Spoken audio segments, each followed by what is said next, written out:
আসসালামু আলাইকুম সুপ্রিয় দর্শক, এখানে একটা রান্না করব। রান্নার রেসিপি। তেল দিলাম আর পেঁয়াজ দিব।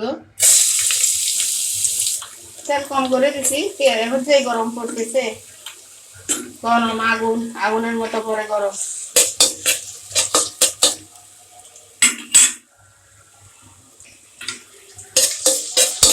এগুলো একটু ভেজে নিই, তারপরে দিব মশলা।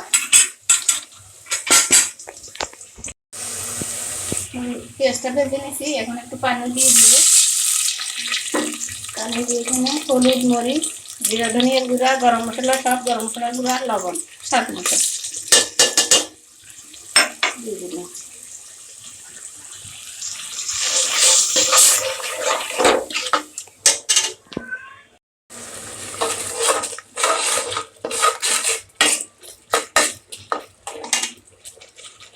আদা রসুন দিয়ে দিলাম।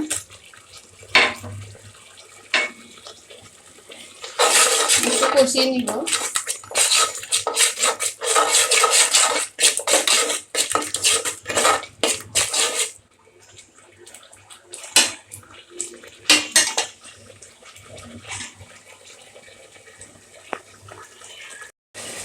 এখানে লাল মুরগিগুলো নিচ্ছি, যে দেশি মুরগির মতো মজা হবে। লাল মুরগি নিচ্ছি, আর ভেজে নেওয়া লাগবে না। ব্রয়লার মুরগি তো ভেজে নেওয়া লাগে, লাল মুরগি ভেজে নিব না। এই দেশি মুরগির মতো রান্না করব। মশলাটা একটু কষিয়ে নিলাম, এখন দিয়ে দিব।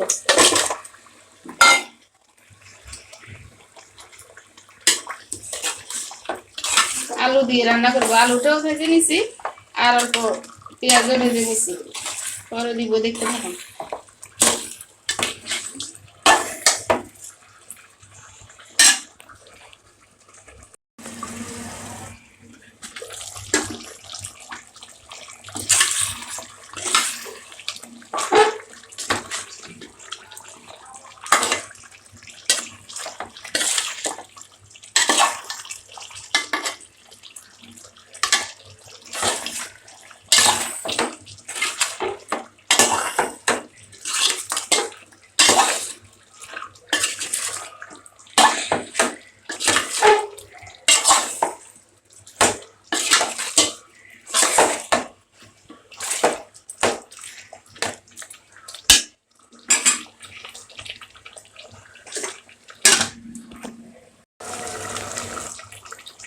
আলুটা দিয়ে দিব, কষানো হয়ে গেছে। আরো হবে, আলুটা দিলে আরো কষানো হবে।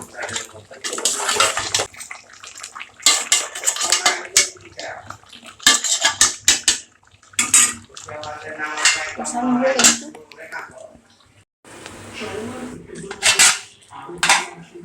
কষানো হয়ে গেছে আমার মাংস।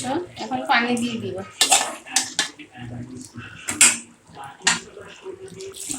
কেউ চাইলে গরম পানি দিতে পারেন, আমি ঠান্ডা পানি দিলাম।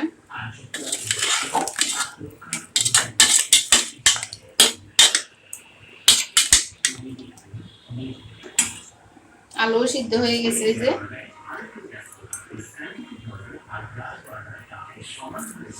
আরো সিদ্ধ হবে একটু।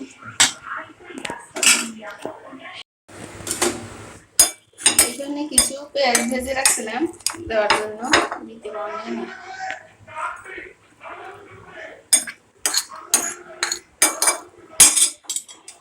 পেঁয়াজ ভেজে দিলে ভালো, রান্নাটা ভালো হয়, স্মেল ভালো আসে।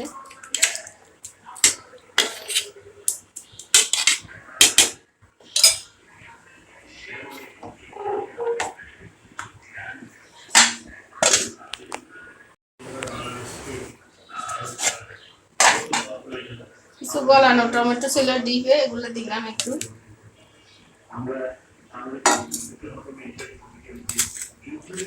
ঝোলটা একটু ঘন হবে, খাওয়ার সময় ভালো লাগবে।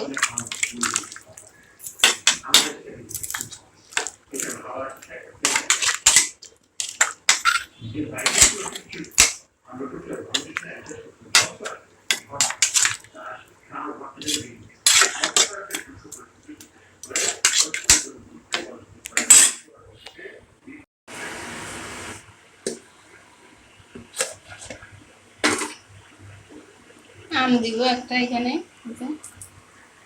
সিদ্ধ হয়ে যাবে। তখন মনে ছিল না, স্বাদ বেড়ে যাবে আরো আম দেওয়াতে।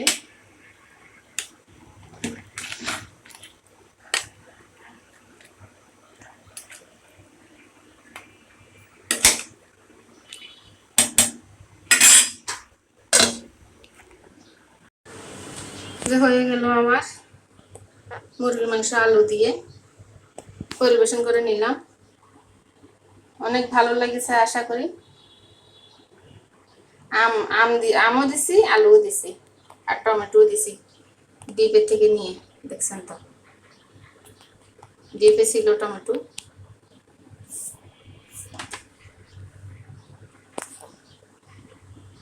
অনেক ভালো লেগেছে আশা করি। আর ভালো লাগলে লাইক, কমেন্ট, শেয়ার দিয়ে সাবস্ক্রাইব করে পাশে থাকবেন। সবাই খুব বেশি ভালো থাকেন। আল্লাহ হাফেজ। আসসালামু আলাইকুম।